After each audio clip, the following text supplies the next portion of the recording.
भविष्य मालिका में क्या लिखा है अब आगे, क्योंकि आधा साल निकल चुका है, आधा बाकी है, आगे क्या होने जा रहा है? ये 2034 तक एक समय है और इसी समय के बीच में धरती पर सारे क्षेत्र पर परिवर्तन होगा और धरती पर वो विनाश लीला भी होगी। इस समय को जो लोग पार कर जाएंगे वो मानव के लिए एक अच्छा दुनिया मिलेगा। बहुत सारे एस्ट्रोलॉजर हैं जो कह रहे हैं कि सोना 5 लाख से ऊपर जाएगा। सोना आगे नहीं जाएगा, सोना का भाव 0 होगा। मैं पहले से बताया हूँ, मैं मौसम के देख के कभी विचार नहीं किया। 0 हो जाएगा? हाँ। 6 साल बाद? हाँ। तो जो लोग सोना बटोर के रख रहे हैं, इन्वेस्ट कर रहे हैं, उनको तो भारी नुकसान हो जाएगा। थाली बनाएंगे, बर्तन बनाएंगे, ग्लास बनाएंगे, खाएंगे। सोना कौन पहनेगा सत्ययुग में? जितना भी आपने आज तक बताया है लोगों को, जितना भी प्रचार किया है, जितनी भी भविष्य की चीज़ें बताई हैं, वो हर एक चीज़ सटीक निकली है, सही निकली है? कहीं तो उसमें परिवर्तन नहीं, कहीं एक भी परिवर्तन नहीं। तो ये कलयुग का लोग मेरे को हमेशा परेशानी करते हैं। और जगन्नाथ जी का जो ध्वजा वो अपनी इच्छा से, प्रभु की इच्छा से फहराता है। पवन के अनुकूल वो नहीं जाएगा क्योंकि भगवान का निंदा हो जाएगा। मंदिर 140 फुट है करीब, उसका छाया नीचे पड़ता नहीं। चतुर्पार्श्व में कहीं छाया नहीं पड़ता। छाया नहीं पड़ता है? नहीं पड़ता है। जगन्नाथ मंदिर का छाया पड़ता है अंतरिक्ष में। अच्छा। हाँ मैंने देखा हूँ 2 बार। आपने देखा है? हाँ, खुद देखा हूँ 2 बार। नमस्कार दोस्तों, मैं हूं आपके साथ अनुज श्रीवास्तव और आज का पॉडकास्ट बहुत खास होने जा रहा है। जो मेहमान आज हमारे साथ स्टूडियो में मौजूद हैं, उनको आपने हमारे चैनल पे पहले भी देखा है और बहुत प्यार दिया है, बहुत कमेंट्स आए थे, लोगों ने बहुत सराहा है। और एक बार फिर से लोगों ने ये डिमांड की कि एक बार फिर से आपको लेकर आए हम लोग और बातचीत करें और भविष्य में क्या होने जा रहा है, भविष्य मालिका की बात करेंगे, जगन्नाथपुरी की बात करेंगे, वहाँ के रहस्य, वहाँ के चमत्कारों की बात करेंगे। हम बात कर रहे हैं पंडित काशीनाथ जी की। सर, बहुत स्वागत है आपका। गुरु जी, जय जगन्नाथ। जय जगन्नाथ। कैसे हैं आप? सब जगन्नाथ जी का कृपा है। पहले तो बहुत बहुत शुक्रिया, आपने हमें समय दिया और इतने टाइट शेड्यूल में आपने हमारे लिए समय निकाला। सबसे पहला सवाल जिसके लिए आप जाने जाते हैं, भविष्य मालिका में क्या लिखा है अब आगे, क्योंकि आधा साल निकल चुका है, आधा बाकी है, आगे क्या होने जा रहा है? देखो, भविष्य मालिका शास्त्र में लिखा था मीन शनि चलन से विश्व में तृतीय विश्व युद्ध मंडेगा और तृतीय विश्व युद्ध होगा मीन शनि चलन में, जो 2025 से शुरू हुआ। ये 2034 तक एक समय है और इसी समय के बीच में धरती पर सारे क्षेत्र पर परिवर्तन होगा, चाहे सोशल हो, चाहे अंतरिक्ष हो, चाहे ग्रहों स्थिति हो, चाहे जलवायु हो और चाहे मनुष्य का विचार, आचार, लक्षण, सब में परिवर्तन होगा। तो ये जो समय है, एक परिवर्तन समय चल रहा है। इस समय मानव में परिवर्तन आएगा, मानव लोग सत्ययुग की ओर जाएंगे और धरती पर विनाश लीला भी होगा। क्योंकि एक युग अगर विनाश होता है, उसी समय उसी पर जो मानव रहते हैं उसमें छांट होता है। कौन पुण्य में है, कौन पाप है, उसका विचार होता है। तो इसलिए पंचभूत भी प्रलय होता है, देश देश के बीच में महायुद्ध भी होता है और भगवान का कृपा भी भक्तों को होता है। तो ये समय से, ये जो पीरियड 2025 से 2034 तक समय है, इस समय को जो लोग पार कर जाएंगे वो मानव के लिए एक अच्छा दुनिया मिलेगा। एक सुंदर गोल्डन युग आएगा जिसको सूरदास जी ने लिखे, इसके बारे में लिखे हैं। स्वर्ण फूल पृथ्वी पर फूले, धर्म की बेल परे, सहस्र वर्ष तक सत्य युग बीते, पुण्य जगदीशा फिरे। सहस्र वर्ष सत्य युग आएगा 2000 के बाद और सुवर्ण युग होगा। जो लोग सुवर्ण, अभी हम कौन सा युग में हैं? कलयुग बताते हैं? नहीं, इसको लोहे का युग कहते हैं। लोहे का युग? अच्छा, कैसे महाराज जी, जरा वो समझाइए। ये शास्त्र में लिखा है। सत्य युग सुवर्ण युग है, त्रेता युग चांदी का युग है, द्वापर युग कांस्य का युग है और कलयुग लोहे का युग है। क्योंकि जितना धर्म है उसी हिसाब से उसी धातु का विनियोग होता है। जहाँ सबसे ज़्यादा पुण्य है, सत्य युग है, उसी समय में लोग सोने के थाली में खाते हैं, सोने के जो हमारा जो फ्लोरिंग करते हैं, सोने चांदी में दरवाज़ा बनाते हैं, सोने चांदी में सब कुछ बनता है। क्योंकि वो सत्ययुग है, धर्म ज़्यादा है, तो लोग सुवर्ण खा के सुवर्ण जैसा सुंदर बन जाते हैं, शरीर का रोग नष्ट हो जाता है। देखिए एक सुवर्ण भस्म मिलता है आयुर्वेदा में, उसको जो खाएंगे ना उनका चमक आ जाएगा। अच्छा। हाँ, पर कौन खाएगा इतने पैसा देके? 1,50,000 देके सुवर्ण भस्म कौन खाएगा? सही बात है। तो इसलिए सुवर्ण युग केवल सत्ययुग धर्म का युग है। त्रेता युग में चांदी का युग है, क्योंकि धर्म एक पात कट गया। लोग चांदी बस बर्तन में खाएंगे, चांदी के दरवाज़ा लगेंगे, चांदी के बेड में सोएंगे, चांदी के सारे इक्विपमेंट्स यूज में होगा, ग्लास प्लेट सब चांदी में होगा, उसको आभूषण नहीं बनाएंगे। फिर द्वापर युग आया, कांस्य का युग जिसको ब्रास कहते हैं। जी जी जी। उस युग का जो पुराना बर्तन सब निकलता है, कांस, आप देखिए चांदी का नहीं निकलता हाँ, है, कांस्य का निकलता है। कांस के सिक्के भी उस समय के बड़े प्रचलित थे। राम लक्ष्मण का बहुत सारे आता है, ये कृष्ण भगवान के समय का मुद्रा भी आता है। और कलयुग में लोहे का युग, लोहा मुद्रा। अच्छा। और ये सब लोहे में, देखो जहाँ भी देखो बर्तन फर्तन लोहे में खाते हैं। तो सुवर्ण युग यानी सुवर्ण का युग, सुवर्ण का सबसे ज़्यादा खपत होगा, यूटिलाइजेशन। तो ये इसका पीरियड आप बता रहे हैं 2034 के बाद से सुवर्ण युग का आगमन। अच्छा। मैंने जब लास्ट टाइम आपसे बात की थी तो आपने एक बात कही थी, आपने कहा था कि जो लोगों के अच्छे कर्म रहेंगे वो इस धरती पर बचेंगे। तो 2034 से वो पीरियड शुरू हो जाएगा। ऑलरेडी पीरियड शुरू हो गया, धर्म लोग बचेंगे, अधर्म लोग मरेंगे। देखो आप लोग देखते हैं, लोग चलते फिरते ऑफिस में बैठते हार्ट चोक हो जाता है, ब्रेन स्ट्रोक हो जाता है, गाड़ी चलाते चलाते स्टप हो जाता है, भोजन करते करते बंद होता है। हाँ, ये शुरू हो गया। ये खबरें तो आ रही हैं। ये खबरें आ रही है ना, घर घर में आग लग जाता है बिना कारण में। ये सी भ्रष्ट कर रहा है। मैंने 1995 से एसी यूज़ कर रहा हूँ। हाँ, मेरे बचपन से का बात कहता हूँ। मैंने आंखों से कभी नहीं सुनता एसी भ्रष्ट करता है। तो अभी मैं गया था उदय प्रोग्राम के लिए राजस्थान का सुमेरपुर। जिस घर को मैं लेने वाला था उस घर का एसी भ्रष्ट कर गया पहले से। देखो अच्छा। भगवान का इतना कृपा। मैं जिस दिन जाऊंगा उसका पूर्व दिन रात को वो भ्रष्ट किया, और वो लोगों को जब पूछा गया, वो बुकिंग था, बोले नहीं हमारी घर जो है जल गया और एसी भ्रष्ट करके सब जला दिया, एसी ब्लास्ट हो गया। मैं दूसरी घर में रहा। यानी धर्म मेरे को कितना साहाय्य किया। तो ये प्रभु जी का कृपा है। मैं प्रभु भगवान का कार्य कर रहा हूँ बड़ा।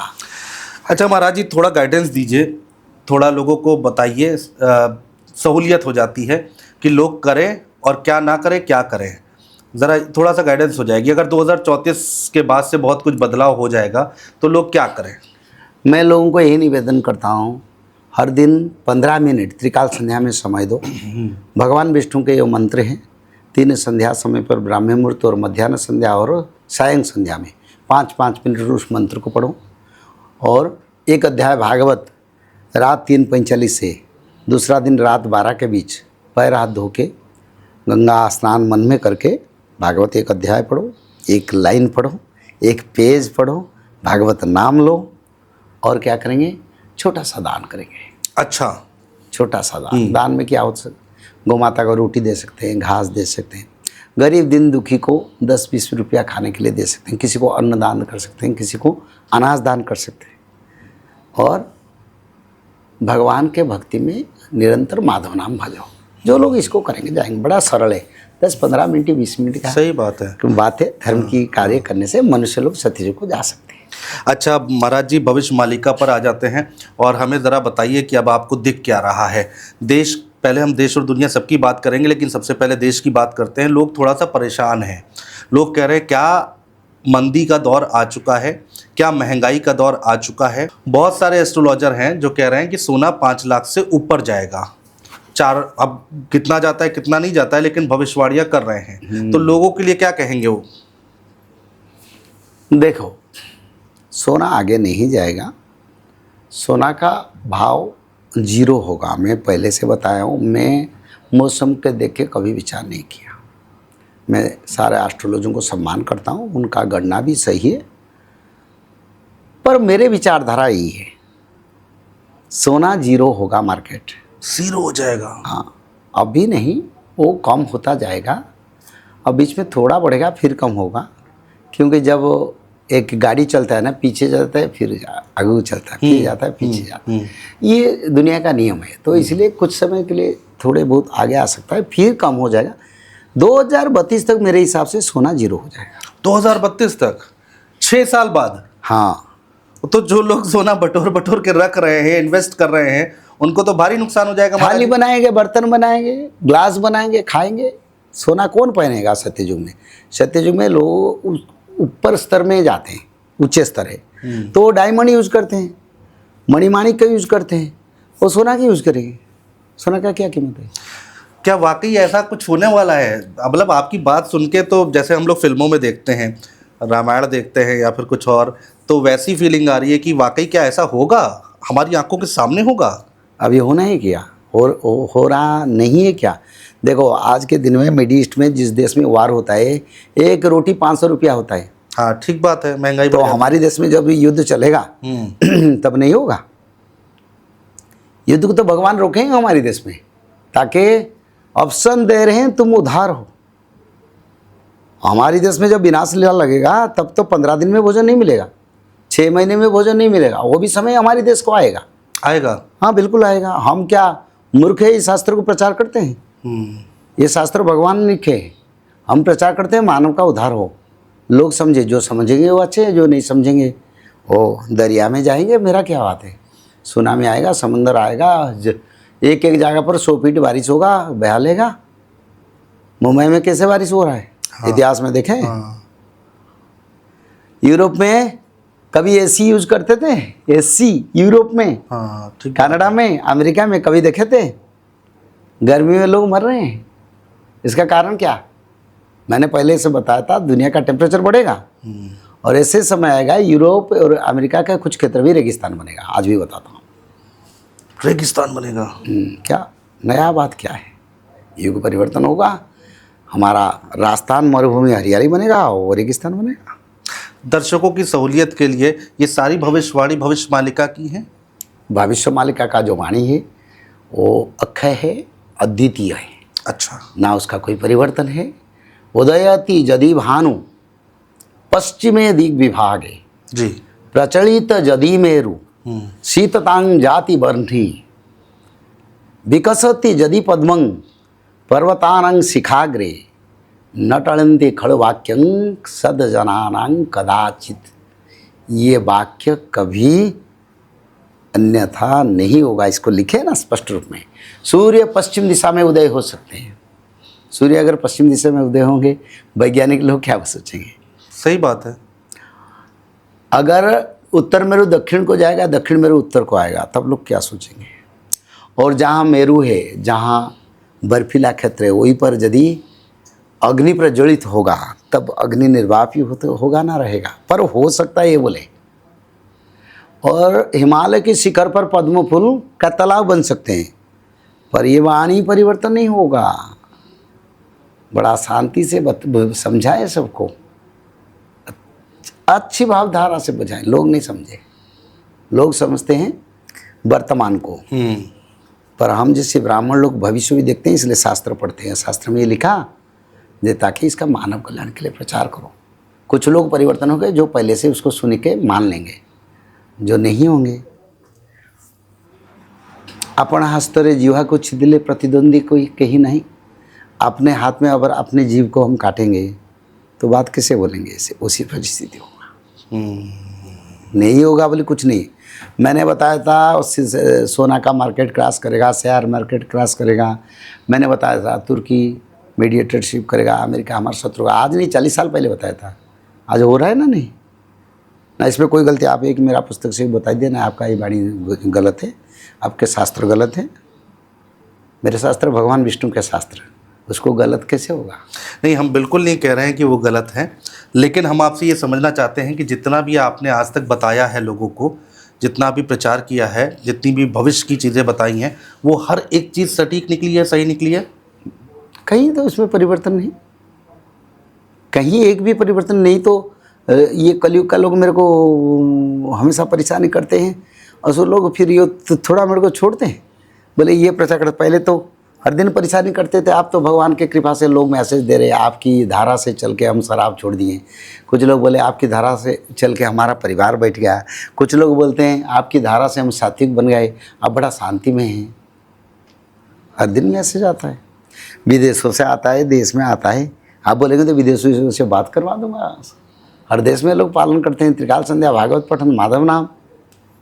जो लोग महाराज जी नॉनवेज का सेवन करते हैं, खाते हैं, उनके लिए क्या गाइडेंस है आपके पास? मेरा गाइडेंस है, हमारी शरीर भी नॉन वेज है ना वेज है हमारा शरीर। क्या सही बात है, मांसाहारी, मांस तो है ही शरीर में। हाँ, मांस है। आपको कोई खाता है? क्यों नहीं खाता है? आप उसका उत्तर रखें ना, मेरे को पूछता हूँ क्यों नहीं खाता है? इंसान को कोई कैसे खा सकता नहीं, हमारे पास बल है। है? हाँ। दुर्बल हो कर कोई जो उन्हें पुकारता है, राम उसको रखता है। जो दुर्बल है उसको राम रखता है। हमारे पास बल है, हमको कोई खा नहीं पाता है। और जो दुर्बल है उनको खाते हैं। शेर को लाके भोजी बनाते लोग। सही बात है। दम नहीं है, शेर के पास नहीं जाएंगे। पर छोटे छोटे मुर्गी बकरी उसको लाके काट के खाते हैं, क्योंकि बल है। दुर्बल के ऊपर सबल का जो अत्याचार होता है यह महापाप है। उसके लिए 22 नरक बनाए। मृत्यु के पास उस नरक का दरवाज़ा खोलेगा। 13 लाख योजना तक उस रास्ता को चल के मनुष्य को दूसरे शरीर में जाना पड़ेगा। तो इसलिए जो जीव हत्या करते हैं उनका फल भोगेंगे, बहुत भोगेंगे। वो समय आ रहा है, भगवान छोड़ेंगे नहीं। बहुत दिन मनमानी कर लिए, तुम्हारा क्या अधिकार है? तुमने उनको सृष्टि नहीं किया, तुम क्यों खाओगे? और जिसको सृष्टि किया उसको थोड़ा खाते हैं। सही बात है। तो दुर्बल के ऊपर जो अत्याचार, लोग बोलते हैं मनुष्य दुर्बल, वो उसके ऊपर सबल अत्याचार करता है। मैं तो बोलता हूँ सबसे दुर्बल है जीव जंतु है। भागवत में लिखा है गध, उष्ट्र, पक्षी, पशु, जीव जंतु, गृहपालित, जंगल जनित सबको पुत्रवत पालन करो। भगवान स्वयं नारायण कृष्ण ने बताया। अगर पुत्रवत नहीं पालन करेंगे, हम उनका लुटेरा बनेंगे, उनका हथियारा बनेंगे, तो हम आतताई का संहार नहीं होगा। लोग बोले ये मनुष्य खाएंगे, क्यों? मनुष्य क्या सबल है? जो दुर्बल है उसके ऊपर अत्याचार करेगा। ये कोई नियम है? क्या नियम है? उन लोगों का समय आ रहा है। चाइना है, हाँ, जापान है, हाँ, कहता हूँ ना, मिड ईस्ट है, यूरोप, अमेरिका है। उन देश में क्या हो रहा है? अफ्रीका है, क्या हो रहा है? बीमारी, एक एक बीमारी। हमारे देश में तो बीमारी नहीं आया पिछले 3 साल से, पर उन देश में बीमारी आता है ना। और वहीं से कोरोना आया। हाँ, उन देश में अभी भी है कोरोना। लोग भी परेशानी होते हैं। ज़्यादा लोग कहाँ मरते हैं अभी? मिड ईस्ट में और यूरोप में, यूक्रेन है और रशिया का युद्ध, मरते हैं ना लोग। तो जीव हत्या के कारण ये सब हो रहा है। अच्छा, बढ़ते आगे। एक जरा जो लोग शराब पीते हैं उनके लिए भी थोड़ा सा अगर आप कुछ बता दें, फिर मैं आगे बढ़ता हूँ। देखो, शराब मनुष्य को क्या, शराब शैतान का पहला कदम। कोई शैतान बनेंगे, शैतान अर्थ असुर बनेगा, तो पहले शराब पिएगा, उसका बाद शराब के साथ मांस खाएगा, उसका बाद माँ बहन का गलत विचार करेगा, उसका बाद खूनी लुटेरा बनेगा। तो शराब जो पीते हैं वो समय के साथ बनते हैं। इसको सीखना चाहिए। शराब पीने से अपना किडनी, लिवर डैमेज होता है, क्रॉनिक कैंसर होता है स्टोमक में, ये में छोड़ देना चाहिए। अगर हम बाघ और भालू से डरते हैं क्योंकि हमारा मृत्यु होगा, ये भी बाघ भालू से बड़े, उससे दूर रहना चाहिए, तब तो बचेंगे। ठीक बात है। ठीक है, अब थोड़ा सा और हमें बताइए, देश में और क्या कुछ हलचल होने वाली है? महंगाई को लेकर लोग बड़ा परेशान हैं, पेट्रोल के रेट बढ़ रहे हैं, तो ये कब तक कितना झेलना पड़ेगा या और भी चरम पर जाएगा? पेट्रोल डीजल आगे नहीं मिलेगा। 2032 तक जितना आज मिल रहा है कम कम होते जाएगा। आगे पेट्रोल डीजल का बहुत कमी होगा, महंगाई बहुत, पेट्रोल डीजल बढ़ेगा। जो गाड़ी लोग चढ़ रहे हैं रास्ता पर छोड़ के घर को चलते चलते जाएंगे और बोलेंगे कोई पार्किंग भी नहीं लगेगा, रास्ता साइड में पार्किंग करके चल जाओ। अच्छा। रास्ता पर नहीं रखना, लोगों का आने जाने से थोड़ा तकलीफ होगा। दिल्ली जैसे रास्ता में किसी का डीजल से गया, टांकी में भी डीजल नहीं, पेट्रोल नहीं, तो क्या करेगा? बोलेंगे भाई साइड करके जाओ तो गाड़ी को, वही बोलेंगे वो समय आ रहा है। मतलब पेट्रोल डीजल मिलना बंद हो जाएगा 2032 के बाद से? बहुत कम मिलेगा, जिसमें लोगों को जो रेगुलर चलता है वो नहीं होगा, नहीं चल सकते। कम चलेगा। और ज़्यादातर गवर्नमेंट की आर्मी के लिए पेट्रोल डीजल को संरक्षित किया जाएगा, सरकार वार के लिए, युद्ध भी चलेगा ना उस समय। अच्छा महाराज जी, ज़रा बताइए, जो लोग परेशान हैं, लोग आज की डेट में केवल और केवल पैसे के पीछे भाग रहे हैं, अपना करियर बनाने के पीछे भाग रहे हैं, सफलता चाहते हैं, तो उन लोगों के लिए क्या है, भविष्य क्या दिखाई दे रहा है? दुनिया का कैरियर तो नहीं है, मनुष्य का कैरियर क्या है? दुनिया का कैरियर भी जा चुका है, अब दुनिया का कैरियर गठन नहीं होगा, अभी 32 के बाद होगा। तो मनुष्य का कैरियर उसी हिसाब से क्या है, हाँ कर्म करो, पढ़ाई करो, पर इतना पागल होके दौड़ भाग के रोजगार के लिए, अर्थ के लिए ना भागो। शिक्षा, एजुकेशन, जो भोजन उसको मानो, उसको पालन करो, लोभ लालच के पीछे ना भागो। समय ये नहीं है, जो लोभ लालच के पीछे भागते हैं ना, उनको गलत तरीका अपनाना पड़ेगा। हाँ, कुछ लोग भी मेहनत करके भी अच्छा कमाई करते हैं, वो लोगों के लिए तो रिवार्ड है, सत्ययुग, उनके लिए कोई समस्या नहीं। प्राकृतिक आपदा की बड़ी चर्चा होती है कि वो आना ही आना है, किस सन में, किस समय बहुत ज़्यादा दिक्कत हो सकती है लोगों को? 2028 से प्राकृतिक आपदा बढ़ेगा। अभी जो हो रहा है वो भी बढ़ेगा। जैसे इस साल उत्तराखंड में जल प्रलय बहुत होगा, ब्रज वृंदावन को जल आएगा, पिछले साल से ज़्यादा आएगा, पंजाब को आएगा जल प्रलय। तो बाढ़ की पिछले साल जो हुआ था इस साल भी होगा, तो इस साल अगले साल से थोड़ा आगे होगा। महाराज जी, इस बार जब आया तभी इतनी तबाही मच गई, आप कह रहे हैं थोड़ा आगे होगा, तो बहुत परेशान हो जाएगी दुनिया। परेशान कुछ नहीं, धर्म जो लोग हैं पंजाब में वो लोग बच गए। एक लोग हमारी त्रिकाल संध्या करने वाले, उनका खेती 10 बीघा ज़मीन, 15 फीट पानी आया था, सबका खेती नष्ट हो गया वहाँ, उनका ज़मीन नष्ट हुआ। उनसे बात करो, बुला के पॉडकास्टिंग करो, वो आपको प्रमाण देगा। सरकारी घर में धान बेचा, उसका प्रमाण देगा। और क्या चाहिए? बच गए। हाँ, बचाए। धर्म करो। भगवान बोले मैं विनाश करता हूँ, धर्म भी रखता हूँ, तो धर्म को पकड़े। समुद्र में सुनामी आनी है? सुनामी का समय चल रहा है अभी। कभी भी किसी वक्त भारत की, विश्व में कई क्षेत्र पर, कोस्टल क्षेत्र में समुद्र में बड़ा भूकंप के कारण समुद्र सुनामी होगा। महाराज जी, बहुत लोग चर्चा करते हैं भाई, जब भी कोई आता है भविष्यवाणी करता है तो कहते हैं कि भाई आने वाला समय जो है पति पत्नियों के लिए कैसा रहने वाला है, बहुत डिवोर्स होते हैं। आपने खबर सुनी होगी, अब तो महिलाएं, जो लड़कियां हैं, वो अपने दोस्तों को या अपने पति को जिनसे शादी होने वाली या हो चुकी, उनको मार रही हैं, उनकी जान ले रही हैं। तो ये क्या है, क्या चल रहा है समाज में? अच्युतानंद ने इसको भविष्य मालिका में लिखे थे, अन्न में जहर देके अपने बड़ा पाप करेंगे, ये लिखा था। विषव भुंजा इवे नहीं और न संग तेण। तो हो रहा है, शास्त्र में लिखा था, बालिका शास्त्र में लिखा था। उस समय लोग सोचते थे अरे ऐसा कैसे होगा, पर ये तो लिखा था शास्त्र में, ये हो रहा है, जो लिखा था वही हो रहा है। हम लोग, मतलब मैं ये इसलिए कह रहा हूँ कि बचपन से अब तक हम लोगों ने इतनी खबरें कभी सुनते ही नहीं थे कि ऐसा भी कुछ हो सकता है, और आज की डेट में ये एक के बाद एक ऐसी खबरें निकल कर आप और भी बहुत सुनते होंगे, जो कई जगह पर पति पराई लोगों के पीछे भागता है, पत्नी अपना मनमानी करता है, सब लोग अपना मनमानी में, कोई किसी को मानते नहीं, सब विशृंखलित है। इसी कारण विशृंखला है, इसी कारण आपद है, और कोई कारण नहीं। ये चीज़ें और बढ़ेंगी? हाँ, बहुत बढ़ेगा, हर घर तोड़ेगा कली, किसी के घर में। हाँ, धर्म में जो लोग है उसका घर तोड़ेगा नहीं, जो लोग अधर्म में है उन लोगों का घर, सबका घर तोड़ेगा, तो छोड़ेगा नहीं। पिता पुत्र अलग कर देगा, पति पत्नी अलग कर देगा, गांव अलग हो जाएगा, सब में विभेद सृष्टि कर देगा कली।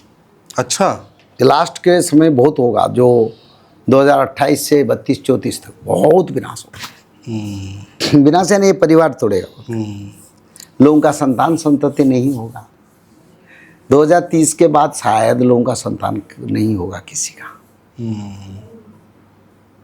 सब अपत्रिक बन जाएंगे, तो दुनिया बचेगा कैसे? बहुत बड़ी भविष्यवाणी आप कर रहे हैं। भविष्यवाणी नहीं, शास्त्र सम्मत है। भविष्यवाणी मेरा नहीं है, शास्त्र सम्मत है। शास्त्र में जो लिखा है उसको हम बता दें।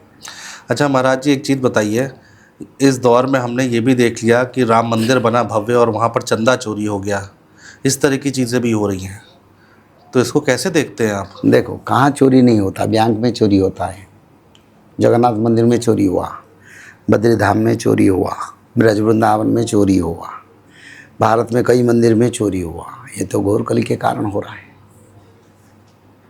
घोर कली के कारण सभी मंदिरों में, देवालय में चोरी हो रहा है। मनुष्य खराब नहीं है, कलयुग करवाता है जानबूझ के, करके दुनिया को नष्ट करता है। सब मनुष्य अच्छे हैं, मैं किसी को खराब नहीं कहूँगा। चोर भी अच्छा है, पर जब वो उनसे तामसिकी गुण प्रभाव आता है तो वो तामसिकी कार्य करता है। तो ऐसे कली अभी चाहता है जो लोग हैं उन अच्छे लोगों को भी खराब करेगा और सब अनर्थ करवाएगा। ये सब कली के कारण हो रहा है, कलयुग के कारण, कलयुग के अंत का प्रमाण है। और ये भविष्य में और बढ़ेगा। आप वो बहुत हर मंदिर में चोरी होगा, किसी को नहीं छोड़ेगी। ये तो समय ऐसा है ना। अच्छा महाराज जी, भारत पाकिस्तान के रिश्ते कैसे दिखाई दे रहे हैं आपको? कभी सुधारेगा नहीं, 2034 के बाद सुधारेगा। 34 के बाद सुधरेगा? अच्छा, अभी सुधारेगा नहीं, अभी वार चलेगा उनके साथ। जगन्नाथपुरी के बारे में थोड़ा सा बताइए। वहाँ पर बड़े रहस्य हैं, बताते हैं, बहुत सारी ऐसे संकेत वहाँ से मिलते हैं जो कि देश और दुनिया पर असर डालते हैं। वहाँ के बारे में थोड़ी बताइए। देखो, जगन्नाथपुरी मर्त्य वैकुंठ है। मर्त्य वैकुंठ है, 7 वैकुंठ से एक वैकुंठ है। जिस वैकुंठ में लक्ष्मी नारायण स्वयं उस क्षेत्र को निर्माण किया। उस क्षेत्र में को पाप मोचन क्षेत्र कहते हैं। 10 योजन परिमित ये क्षेत्र है। उसमें समुद्र को लगे हुए 70% है, 30% स्थलभाग है जी। और वैकुंठ में सब कुछ उल्टा है। यानी आप सब मंदिर को जाएंगे, प्रणाम करेंगे, जगन्नाथ मंदिर को जाएंगे, आलिंगन करेंगे। सब मंदिर में जाएंगे, भगवान को सूखा प्रसाद अनाज देंगे, इस मंदिर में प्रसाद मिलेगा। सब मंदिर को जाएंगे दर्शन करने के लिए, आपको सीधा दर्शन मिलेगा या धाड़ी में जाके दर्शन करना पड़ेगा, बहुत मेहनत करना पड़ेगा, क्योंकि वैकुंठ को जाना इतना आसान नहीं है। और सभी मंदिर में 22 सीढ़ियाँ नहीं है। जगन्नाथ मंदिर में 22 सीढ़ियाँ, जो सत्ययुग का रास्ता है, वैकुंठ का रास्ता। सत्ययुग ने वैकुंठ को 22 सीढ़ियाँ पार करने से कर्म अनुसार मनुष्य को वैकुंठ प्राप्ति होता है। वो 22 सीढ़ियाँ हैं। उस क्षेत्र में अक्षय वट है, जो आदि कल्प से, यानी युग निर्माण से पहले वो उसी समय से वो कल्प वृक्ष भी है। तो जगन्नाथ क्षेत्र वैकुंठ है, मर्त्य वैकुंठ है। वहीं पर देवताओं का निवास है। भगवान स्वयं विष्णु एवं महालक्ष्मी वहीं पर निवास करते हैं। शंकर भगवान भी उस क्षेत्र पर हैं। तो इसीलिए वो क्षेत्र एक स्वतंत्र क्षेत्र, सर्वतंत्र स्वतंत्र जगन्नाथ क्षेत्र को कहते हैं। सर्वतंत्र के ऊपर वो स्वतंत्र क्षेत्र है। कोई भी जगन्नाथपुरी जा रहा है दर्शन करने के लिए, तो किन बातों का ध्यान रखना चाहिए, या फिर वहाँ जाकर कैसे पूजा पाठ करनी चाहिए? देखो, वहाँ दर्शन मात्र के मुक्ति है, पूजा पाठ जरूरी नहीं। पूजा पाठ तो होता है जहाँ देवी देवता रहते हैं, वो तो वैकुंठ है। दर्शन मात्र की मुक्ति होता है। व्यासदेव ने उसको लिखे हैं, जे ऐसे एक क्षेत्र है जहाँ सिर्फ दर्शन मात्र के मनुष्य को परमार्थ मिलता है, सब पाप मोचन हो जाता है। थोड़ा ध्वज के बारे में भी बताइए, बड़ा सुनते हैं हम लोग। हाँ, ध्वजा जो है वो उल्टा दिशा में चलता है, हवा के उल्टा दिशा। ये क्या है महाराज जी, इसका क्या इसके पीछे का लॉजिक है, जरा एक बार समझाइए। लॉजिक नहीं, वैकुंठ में कोई देवताओं का प्रभाव नहीं रहता। जहाँ बड़ा लाइट जलता है, छोटा बल्ब का क्या प्रभाव? पवन देव 49 वायु, 49 कोटि वायु बहता है जगन्नाथ क्षेत्र में, तो 49 कोटि वायु का प्रभाव ज़्यादा रहेगा ना 49 वायु का रहेगा? सही बात है। तो इसलिए जगन्नाथ क्षेत्र में कोई देवी देवता का प्रभाव नहीं रहता है। और जगन्नाथ जी का जो ध्वजा वो अपनी इच्छा से, प्रभु की इच्छा से फहराता है। पवन के अनुकूल वो नहीं जाएगा, क्योंकि भगवान का निंदा हो जाएगा। भगवान भगवान होते हैं, पवन देव देवता होते हैं। मंदिर 140 फुट है करीब, उसका छाया नीचे पड़ता नहीं। चतुर्पार्श्व में कहीं छाया नहीं पड़ता। छाया नहीं पड़ता है? नहीं पड़ता है। छोटा मनुष्य का पड़ता है, इतने बड़े मंदिर छाया नहीं पड़ेगा। बिल्कुल पढ़ लेना चाहिए। क्योंकि वैकुंठ में छाया कहाँ आएगा। ये भी चमत्कार है, देखिए मतलब धरती पर समझ में नहीं आता कि जगन्नाथ मंदिर का छाया पड़ता है अंतरिक्ष में। अंतरिक्ष में। अच्छा, हाँ मैंने देखा हूँ 2 बार। आपने देखा है? हाँ खुद देखा हूँ 2 बार। कैसे महाराज जी? हमेशा नहीं पड़ता है, जब कभी कभी प्रभु का इच्छा होता है, आसमान में मेघमाला आ जाते हैं तो जगन्नाथ मंदिर का छाया अंतरिक्ष में दिखाई देता है। अच्छा, काला मेघ के बीच आप देखेंगे जगन्नाथ मंदिर पूरा स्पष्ट दिखाई दे रहा है, ध्वजा फहर रहा है। आपने देखा है? मैं 2 बार देखा हूँ। क्या बात करें, 2 बार आपने खुद देखा है? हाँ देखा हूँ, क्योंकि आजकल मैं नहीं रहता हूँ। हाँ जब मैं रहता था, मैं तो सालों भर बाहर घूमता हूँ। ज़्यादातर उड़ीसा में 10-15 दिन साल में रहता हूँ। साल भर में बार बार हर राज्य, करीब 30 राज्य में मेरा प्रोग्राम हर साल होता है। तो मैं घूम घूम के काम करता हूँ, बाहर भी जाता हूँ। तो इसलिए नहीं ना, पर मैंने 2 बार देखा हूँ, उनकी छाया अंतरिक्ष में आता है। अच्छा, प्रभु प्रमाण करते हैं हिमालय का छाया भी अंतरिक्ष में नहीं आएगा। तो इससे प्रमाण करते हैं ये जगन्नाथ मंदिर का स्थिति कितने ऊंचाई पर और कितने कौन सा स्थान पर है, उसका साइंटिस्ट भी आकलन नहीं कर पाएंगे। नहीं कर पाएंगे। कैसे करेंगे? हाँ। इतना ऊंचे में रहेगा तो अंतरिक्ष इतना दूर से कितने दूर, 20,000, 40,000, 50,000 फीट के ऊपर, 40,000, 30,000 फीट के ऊपर बादल रहता है। बादल के ऊपर छाया आता है, तो कितने फीट ऊंचाई हमारा प्रभु जी का मंदिर रहता है, उसका क्या आकलन करेंगे? मानो आपका छाया कब पड़ेगा? देखो यहाँ छाया, हाँ है, पड़ तो रहा है। यहाँ से छाया पड़ता है कि नहीं पड़ता है? क्यों दूर हो गया? तो इतना तो करीब होगा प्रभु जी का ऊंचाई मंदिर रहने की, उसी हिसाब से तो छाया आता है। अच्छा, वो पक्षी का क्या रहस्य है, ज़रा वो भी बताएं एक बार। नहीं, शास्त्र के अनुसार जगन्नाथ मंदिर के ऊपर कोई पक्षी, पशु, जीव जंतु कोई वहीं पर फ्लाई करते नहीं, पर आजकल करते हैं। अच्छा, क्योंकि युग परिवर्तन के समय ऐसा होगा। इसको पंचसखा मालिका में लिखा गया था, जब जगन्नाथ मंदिर के ऊपर अपशकुन पक्षी बैठेंगे, विश्व में विश्व युद्ध होगा, विनाश होगा, सत्ययुग आगमन होगा। मैं गया हूँ एक बार काफ़ी पहले दर्शन करने के लिए वहाँ पर। कल्प वृक्ष पे वहाँ पर जाते हैं और धागा बांधते हैं और कहते हैं आपकी मनोकामना सारी पूरी होगी। आप फिर शायद जब पूरी हो जाए तो उसको खोलने के लिए जाना पड़ता है। थोड़ा उसके बारे में भी एक बार अगर आप प्रकाश डाल पाए तो बहुत बेहतर होगा। देखो, कल्प वृक्ष को भगवान का स्वरूप कहते हैं। सेवट मोहर विग्रह तहु हेले आघात, मते बड़ बाधा लगई सुन मघवा सुत। अर्जुन को भगवान कृष्ण ने बताए थे, बोले जो कल्प वृक्ष जगन्नाथ क्षेत्र में वो मेरा विग्रह है, वो मोक्षदायक है। उनका पूजा, उनकी छाया के नीचे बैठने से मनुष्य को मोक्ष प्राप्ति हो सकता है। और धागा जो बांधते हैं उनका इच्छा भी पूर्ण हो जाता है, जो भी हो। अच्छा, हाँ, जो मनुष्य आशा करता है वो पूर्ण हो जाता है।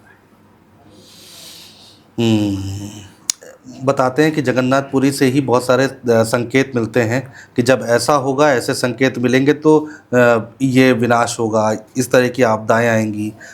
ऐसा हुआ है इससे पहले? देखो, पिछले सिंदूर ऑपरेशन से पहले जगन्नाथ मंदिर का ध्वजा को एक चील पक्षी ने खींच के लेके मंदिर परिक्रमा किया, और परिक्रमा किया। हाँ, परिक्रमा करके फिर वो चल गया समंदर की ओर।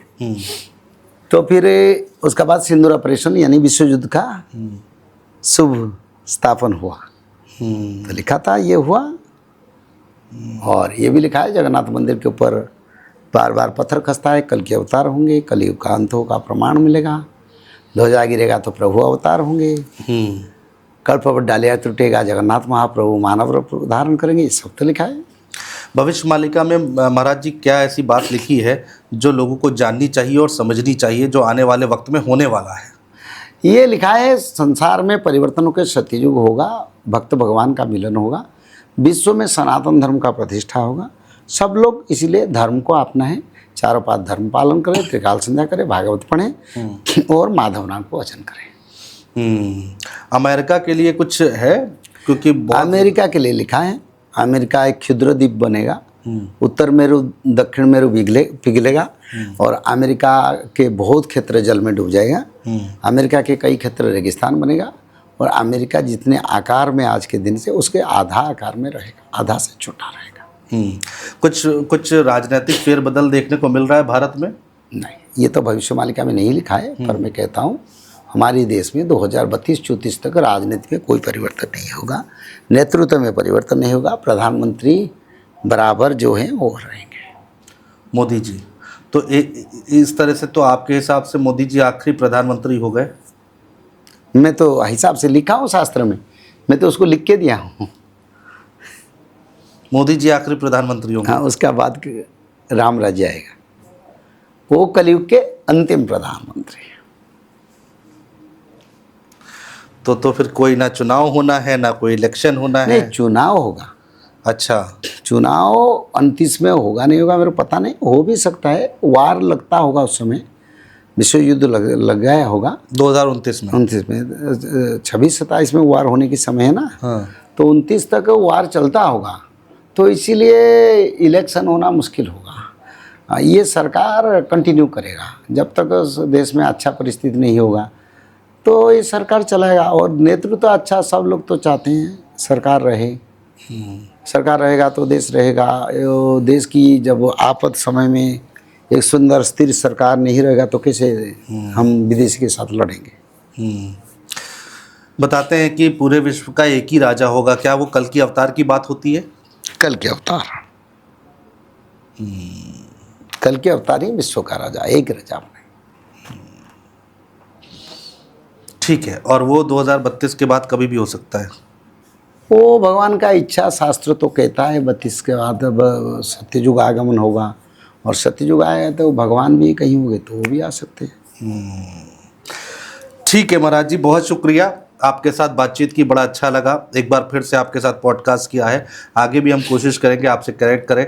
जब आप नोएडा दिल्ली आएँ तो ज़रूर हम एक बार फिर से बैठने की कोशिश करेंगे। बहुत शुक्रिया, जय जगन्नाथ। जय जगन्नाथ।